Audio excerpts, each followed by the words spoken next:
Every horror movie I've ever seen, every scary story my grandmother ever told me, every nightmare I've ever had. All of it was nothing compared to what happened in that one instant when I walked through the door and entered the Glass Labyrinth. My heart began to pound in my chest, not with the quick, shallow beats of fear, but with the slow, heavy thuds of dread. I couldn't turn back now. Not after what I'd seen. Not after what I'd heard. The whispers had started again, barely audible, yet somehow I understood their meaning. They wanted me to keep moving forward. They didn't want me to turn back. On either side of me, glass walls stretched as far as I could see, twisting and turning, creating an infinite reflection of myself, a funhouse mirror image that multiplied until I could no longer tell which way was safe, which path would lead to freedom, and which would lead to my doom. I tried to scream, but my voice caught in my throat. I tried to run, but my legs wouldn't move. I was frozen in place by the sheer impossibility of the situation, trapped in a never-ending corridor of glass. Then I saw them.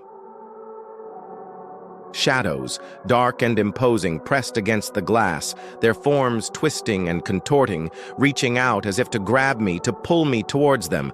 Their icy fingers left streaks on the glass, their fingerprints marring the perfect surface. And in those streaks, I saw my own face, pale and distorted, a mask of terror. I don't know how long I stood there, paralyzed by fear, but it felt like hours. The whispers grew louder, more insistent, pressing against my mind like the shadows were pressing against the glass. And then, as suddenly as it began, it stopped.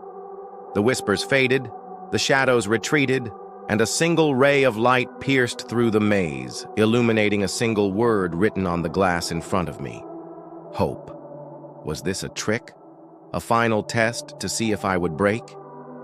If I would succumb to the despair and give up? Or was it real?